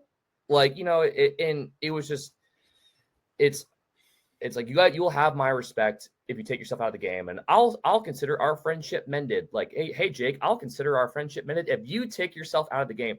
Oh my Thanks, God, man. And then you do it. I'm like, thanks, Jake. We're friends now. See ya. And I go to the final two. It's like, what? Like, no, are you kidding me? Like, that's so stupid. Like, I mean, I get it. 2004, 2005. I'm sure there's a good reason about it, but I was very just emotionally distraught over seeing Ian get like, just kind of, flipped upside down. And I really do think there was more, it was used more as a strategical reason than like a pure honor and integrity thing. Because we know Survivor is rarely a pure honor, integrity based game. It's very much seizing opportunities and seizing different types of strategies to get ahead in the game. And I don't even know if Tom would have, at this point, maybe Tom's game would have been good enough if to take Ian to the end, if it did work out that way. Maybe it would have worked out fine. But he was, and he literally gets down the pole. I didn't think you were going to step down. And then they just like pushes him in the water. I was like, you asshole. Like, what do you do? Like, do you really think that low of me kind of thing? Like it was like, oh, we're all laughing here. So you're getting yourself out, right? And it was like, yeah, like right here on the dock, we'll do it. Like it was just, I felt really strongly about it at the time. Yeah. Listen, I think there was definitely gaslighting, definitely some manipulation. I mean, that's the game. This is a very psychological like type of thing. Like that's what's so intriguing. And I think like Palau is like a season where like that's the forefront is like the psychological aspect of everything. Aspect of it. And just like I don't know, like I find that unique, not just like the Ulan stuff, but also just like all the psychological stuff going on in Koror. So I don't know. I find it fascinating. So. It was much more apparent this season, whereas I think other strategies, like there has been like psychological stuff played, like Boston Rob has done it. But he's done it, and I think in a more kind of like nefarious way, where you're like kind of manipulating people. Where this was kind of more of like I'm going to play on our emotional relationship kind of thing, and whether it be intentional or not, it was just it's super convenient that now all of a sudden, hey Ian, I think you should take yourself out of the game because you really hurt my feelings. I thought we were friends. When you're one spot away from going to the finale, kind of thing, and like Katie takes herself down, and it's a strategy, and it worked. So yeah, absolutely. Well, let's rank Ian here. So where the Fallen Angels stand at the moment, before we have our top 10. So it is Rob Cisternino, Kathy, Rudy, Lex, Johnny Fairplay, Jenna Lewis, Keith, Scout, and Jan in last. So for Ian, I had him 15th out of 48. I think Ian is a really good player. I think he's absolutely one of the top 20 Fallen Angels in Survivor history. I feel bad that he really gets so turned upside down and like emotionally manipulated. But like Tom and Katie did such a great job. Doing it. And unfortunately. Yeah, because it's even with that strategy, at some point, if you're the lead honcho in a game and you have your right-hand man, it does make sense if you get down to a final 3 or 4 that now it's time to get rid of my right-hand man and take the person that everyone else does not like, kind of thing. So I think there was more at play there. But yeah, with the rankings, I had him. I've spoken very highly of him right now, and he is in my top 10. He is at 10. It's kind of convenient, season 10 Palau, he got the 10th spot, and I had him at 10 on mine. Yeah, I think Ian's a great player. I do wonder if it's Tom versus Ian, what happens. I think it's a close vote. Much closer than ended up being between Tom and Katie. Yeah. But like I do think Ian's gonna get some credit there. Where Ian stands, he rounds out the top 5. He is right below Lex and above Johnny Fairplay. So as he should, which I think is a good spot for Ian. Yeah. So I mean, I personally would have Johnny Fairplay a little higher, but I just because I mean Fairplay's like able to like shift things and manipulate things. Yeah. And, but I do like Ian a lot, so it'd be cool to talk to Ian and get an interview with him. But, oh, dude, that would be awesome. Yeah. Call him up. But yeah, I think that's a good spot. So that is our top 10 right now. Next week, A Fallen Angel is going to get booted off the list. I have a feeling it's going to be Jan, but my gut's telling me it's going to be Jan. Yeah, I don't think Jan is staying in the top 10. Survivor Thailand, greatest season of all time? Question mark. No. All right, we get to Final Tribal Council. And basically, Katie is rated by almost everyone, and she basically rejects 3 jury members' votes. I mean, she basically tells them the 3 of them to F off. Wow. Like, Aaron, Janu, like, Greg. I mean, Greg was rating Katie. I don't necessarily think what Greg said was. I don't think it was wrong, but I don't necessarily know that I would have gone so far as to like start berating Katie in front of everybody for being like. It just kind of worked out for Tom. Yeah. Like in the best possible way.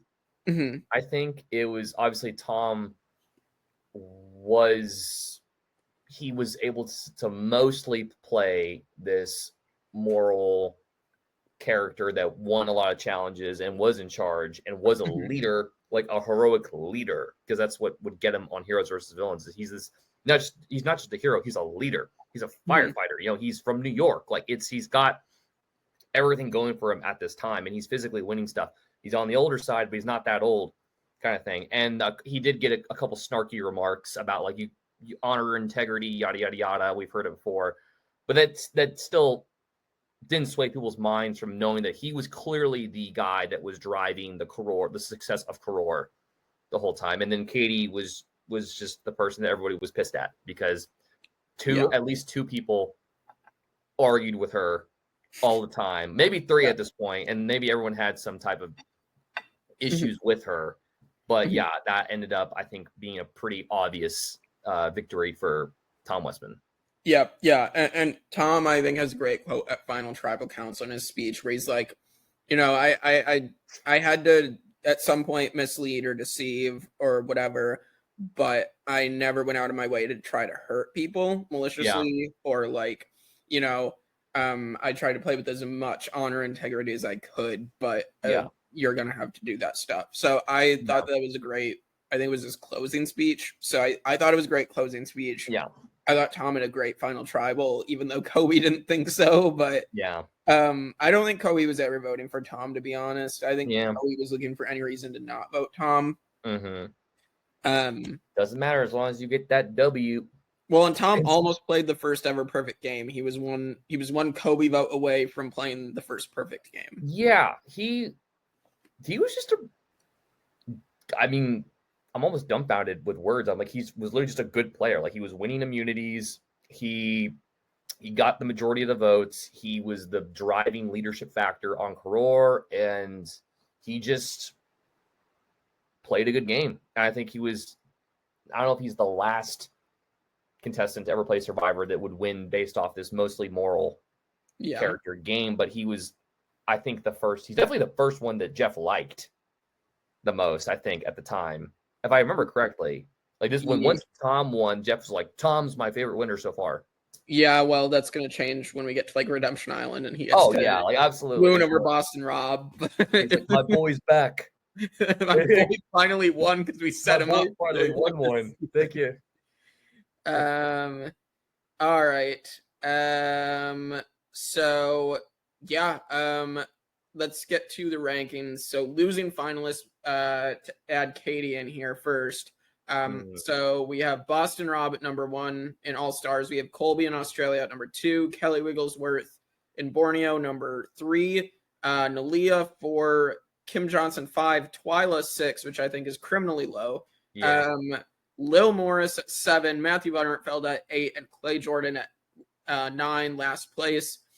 For me, for Katie, I mean, maybe like she could have made moves and stuff that would have gotten her here. I do agree with her, like, I mean, because of people like Karen and whatnot that were making bad decisions for their own game. Like Katie didn't get to make the moves she wanted to make, and so she had to stick with Ian and Tom. Because she was she was basically the third wheel. Yeah, she was the third wheel. I don't think she had any win equity. And so as much as unfortunate as that is, but then her final tribal was so bad. Like that might be the worst final tribal performance. At least so far, it is the worst final tribal performance. And so I have Katie at 74 out of 81. I just think like any good potential she had as a good player was completely wasted because she didn't put herself in any sort of winning position. And she actively destroyed her own game at Final Tribal. So yeah, I kind of had her like, I had her low too, not that low. I think I had her like in the high 50s. I think I put her at like 56 out of like the current list that I have. But yeah, the fact that she basically her story centered around being on the winning tribe the majority of the time and being the third wheel in this power alliance, and then that not really coming to fruition until the end, where she basically guilt trips Ian, the right hand man, into exiting the game, which allows her and arguing with everybody, and then allowing her to go into the finale. And it was kind of a textbook, like this person did everything, you did nothing, and people don't like you kind of thing in the finale. It was very it's like elementary Watson. Like it was a very textbook Survivor finale. Like probably one of the most basic Survivor finales you'll ever see. Well, Katie ends up as number 9. She is just above Clay Jordan. No, I'll kid. I think Thailand is going to keep getting booted out of the top 10. So. I think it's going to get better. Oh my God, okay. No! It's climbing the rankings. But yeah, so Katie right under Matthew, above Clay. So, all right, Tom Westman. This should be no surprise. Tom Westman is one of my favorite players, one of my favorite winners of all time. I have him as number 3 out of 48. I think that Tom is so good at this game. I think his win is so dominant. If I'm ranking, I'm trying to rank it based on like how dominant the winner was in their season. And like, I hate the argument of like, I mean, yes, he didn't have to play the game necessarily at Tribal Council, but I mean, the fact that he's able to strategically help his tribe win a bunch of the challenge, like almost every challenge. And then you get to the merge, and anytime he is vulnerable, the 3 times the Willard boot, and then the 2 times Ian wins immunity at the Stephenie boot and the Greg boot, he doesn't even get votes. Yes, he was in danger when he did win like the 3 immunities in a row, I guess, or at least the final 4 and final 3. But like I don't know, like just to me, like I would expect someone who did that much of a dominant performance to be in danger at the very end of the game from that. But he very much proved like he is just one of the most dominant players in this game. And so for me, I have to have him almost at the very top of my list. And again, I respect him a lot. So I'd love to talk to Tom as well on that would be insane. Pick his brain a little bit. Yeah, exactly. So how high do you have Tom? I had him, so he's definitely in my top 20. And I was looking at my list now, and I had him, I was like, okay, so I'm trying to figure out, because I don't want to give up a number that you're like appalled by, like what, like no way, like he needs to be in the top 10. He's definitely in the top 20. I had him at this is hard. Okay, I had him at 19. Oh wow.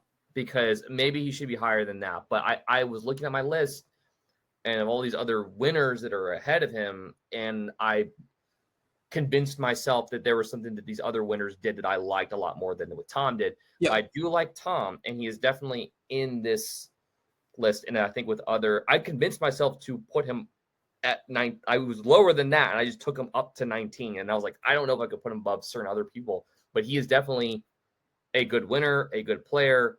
He just has everything. He had it this season. He's there. I had him at that spot for whatever intuitive, instinctive reason I had to put him at 19. I put him there because I think there were other players that we would eventually see that, like, I think, in my opinion, would kind of surpass him in a way. But he's still a top 20 winner for me. Yeah, and I like him a lot too. So that makes sense, honestly. So where winners stand right now, we have Richard Hatch at number 1, Sandra Pearl Islands at number 2, Chris Doherty at number 3, much to Kevin's chagrin. Tina Wesson at 4, Vesepia at 5, Ethan 6, Ryan Heidick, Mr. Freeze at 7, Jenna Maraska at 8, and Amber at 9. Tom Westman is our new number 3. He is below Sandra and Hatch. He is above Chris Doherty. I do think that's a good spot. That's a good spot. I like that. Yeah, I mean, I do think Sandra's individual games are not as strong as her being the 2-time winner, but yeah, I do like Sandra. Don't get me wrong, but he pops up in the chat and says, "Say it again." But no, I mean, again, I would have Tom at number 1, but that I think number 3 is a good spot. I'm happy. I'm happy with that. So. Yeah, that someone's getting booted up off the top 10, probably Amber. They voted out my Amber. My Amber. No. All right. Now let's hit season rankings. We're almost done with Palau. Ooh. And where the seasons stand right now, it is Pearl Islands at number 1, Borneo at 2, Australian Outback 3, Marquesas 4, Amazon 5, Africa 6, Vanuatu 7, All-Stars 8, and Thailand in last at 9. Yeah. So I have Palau at 16th of 48. I just find it pretty fascinating. I also love Tom, so that's part of it. I do think this has some of the best challenges, especially up to this point.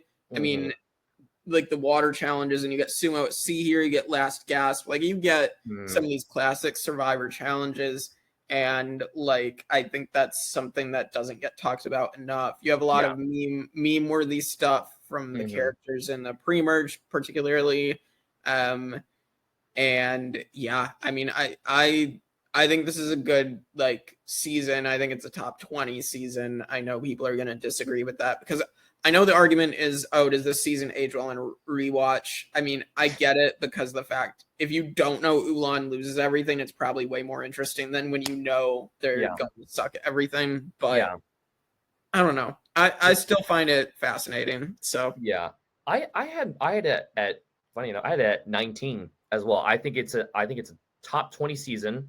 It's in that echelon of other seasons, but I think it's that ranking kind of felt right to me, especially with my personal rankings. I had it in there. I do think it's one of the better seasons of the post, this all-star, post-all-star period. Like within the first volume of the first 10 seasons, I think it's either like the second best or it's the third best out of it's either in second or third place, depending on how you view Pearl Islands and Australia. Yeah, that's fair. Yeah, I mean, I don't know. I feel like this is a really weird decision by our voting group here because Palau is number 9. It is just above Thailand. People really didn't like what happened this season, and that's really weird to me. Okay, I can understand the whole one tribe sucks the whole time. 2 people don't make the show because it's kind of mean. And so forth and so forth. But I don't know. I don't think that's. I think those people are wrong. I think it should be higher. I didn't feel like there's some of these earlier seasons I felt uncomfortable watching. I did not. When I got to Palau, I was like, finally a season where I can sit down and not be weirded out watching, kind of thing. And I think this is one of the first seasons that Jeff was on, and he was like, I actually like what's happening here, and I'm not having a bad time, kind of thing. So. Yeah, for this to be below All Stars is very, very interesting to me. That's not right. We need to redo this. No. Yeah. I think when we post this in the chat, because we are also posting these in the chat now that we have with everybody, I think some people need to explain themselves with Palau being they really need to like, what's your case on why this season's not? It was pretty entertaining. I mean, like what we'll do later for certain players is a good idea too, because this starts Stephenie's whole arc as her being this heroic character with strong will and heart. And because I remember after this, it was like people were like obsessed with like Stephenie and Bobby John, and like that was they're like the new popular kids in town, right? Like they're like everybody wants like Stephenie's getting invited to go do things. Bobby John's coming back for Guatemala and almost dying in the jungle. Like it just in this. What was I gonna say? I think at this time, Stephenie, even though she didn't win any immunities, she was now being viewed as like the most physically strong female contestant that's ever played Survivor at this point. I remember that vividly at the reunion where everyone's like, woo, Stephenie, let's go. And it's like, you're like the most strongest woman that's ever played this game. And I was like, it's 2005. It's like, wait till like we get to like other seasons. But it was the start of something for certain characters. Yeah. Yeah, absolutely. Yeah, well, let's get into our favorite and least favorite players. For favorites, I mean, this is no shock. I'm going with Tom and Stephenie. I think, again, Tom is one of my favorite players of all time. I also really like Stephenie, particularly in this season. I think she is really fantastic. Even if she makes some decisions, like causing ties and then flipping immediately on them. Like, they're interesting, but again, she's on a tribe that is losing a lot, so she can afford to, I guess... I don't know if I guess afford to make these decisions that could be mistakes, but I mean she's able to worm her way out of a situation that should doom her and convince Bobby John that she should stay. So like kudos to her.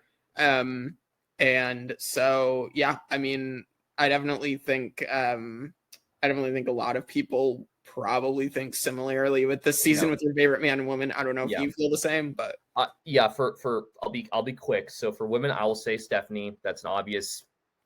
Everything that we talked about her, every reason why, everything you just said, that's the reason why I'm going with her.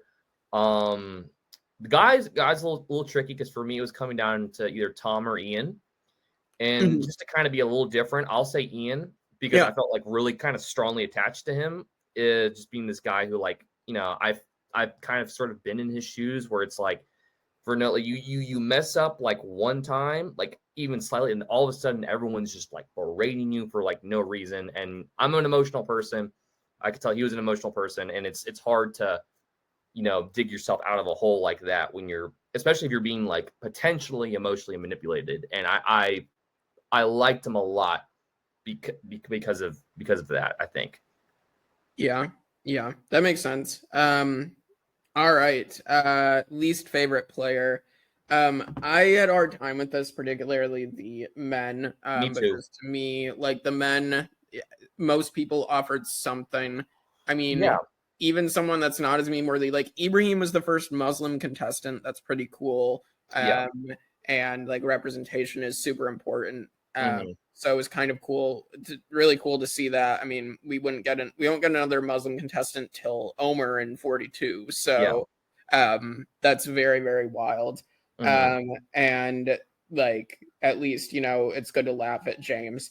I was between Coconut Boy and Jonathan, and just because Jonathan didn't get much time, I'll go with Jonathan for my least favorite male, even though I said he had potential, but like, we just didn't actually get to see him. And then women, because she kind of just got sick and then just kind of went out with a whimper, I'll go with Ashley Ashby for my least favorite female. And she's just not memorable. So okay, very fair. For me, for women, I'm gonna go with Katie because she pissed me off when she went after my boy Ian, and I was like really mad about that when I saw it at the time. And I'll just stick with that because I had my reasonings behind it. For guys, it was really hard for guys. I couldn't think of. I would have originally said like Kobe, but like after doing my rewatch, I was like, I actually don't like hate him at all. I don't hate him that much anymore. So let me do like, this is tough. I'm trying to think. I don't think. everyone on like, well, I don't know, Willard was kind of annoying, even though he just like they were just pissed at him. He was just sitting down like. Willard, Blue, I was say Blue Tribe, Ulan Tribe. I mean, you can't hate the Oracle. God, I can think.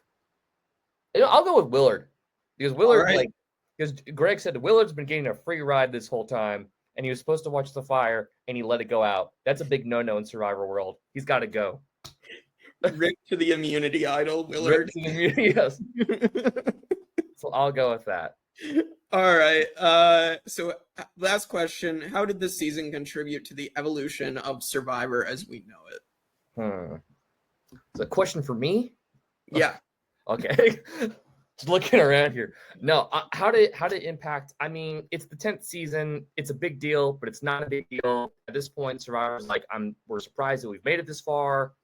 They still don't know if they're going to stick around forever, but it's a big deal that they've even have like 10 seasons under their belt at this point. I think we're now going into like peak Survivor period, which is like 2005, 2006. But it's a big deal. First time a tribe almost gets basically decimated the whole period. First time fire making challenge. First time there's 20 contestants. First time there's a merge. I'm going to bring back these air quotes because it's the season of air quotes where it's they're dipping their toes into certain areas of the game that would not be revisited until later, like having 20 contestants, tribes being almost like completely eliminated. But it was a good, solid season, and it's in a very weird gray area of Survivor. Like it's post All-Stars. I consider this like the end of the post All-Star period. It's one of the better seasons in the first 5 years of Survivor, and I think it just naturally progressed physical gameplay and tribal domination or tribe domination for future teams.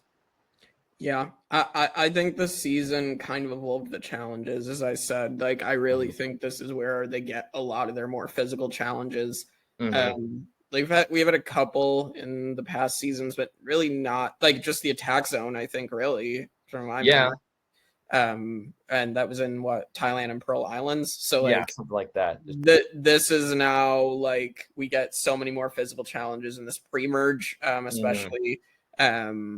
People are tackling and dunking each other and just like pushing each other with pillows. Exactly. Their breath, like all these things that would come back later. So it's like a season of firsts, but they're experimenting with a lot of different stuff, like with certain challenges, with bringing 20 contestants, fire making challenges. Like it's a lot of stuff that would eventually come back later, but it's still kind of like in the pre-stage of development.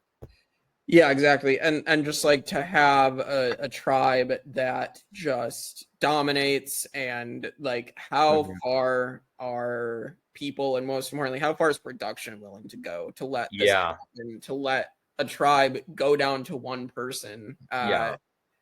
Like I think that's very, very interesting to like how long they pushed the limits of this, and we've never seen that again. We've gotten close, but not to this level of seeing Stephenie having to do stuff on her own without anybody there on the island. Actually,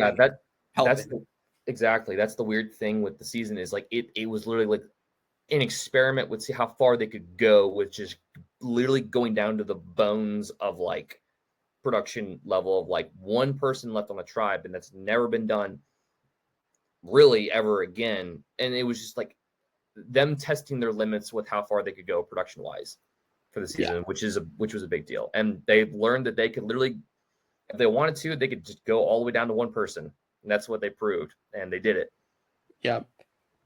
All right. Well, that is the end of Survivor Palau. That's the end of Volume 1, but we're going to head right into Volume 2, what I call the golden age of Survivor. This is where a lot of Survivor's most classic and memorable and great seasons come from. And a lot of our great players that we're going to be talking about for the next 10 weeks. So we're heading to Guatemala. We're going back to back with Stephenie and Bobby John next week. Jonathan, you're coming back. It's going to be Kevin and it's going to be Austin talking about the Maya Empire. talking about Gary Hogaboom, or Hawkins as he likes to say, talking about Judd, Rafe, Lydia and her doing the pancake. Danny Boatwright. Yeah, Danny Boatwright. I mean, this is going to be very, very interesting to discuss Danny's game, one that is below the radar. So, or she says beat the radar, I think she said at one point, her game. So we'll talk about Danny's game and see if it stacks up and if she cracks the top 10. So yeah, this will be interesting to talk about Guatemala. The introduction of the hidden immunity idol. Of course, we have to talk about that. So that's going to be a big change in how this game is played, and I'm excited to talk about that. So subscribe, tune in next week on 1 through 50 for Survivor Guatemala, and let us know your thoughts on Survivor Palau in the comments. We want to know what you guys think about this season. And we'll see you all next time for more Survivor 1 through 50 on the Tribe of Nerds.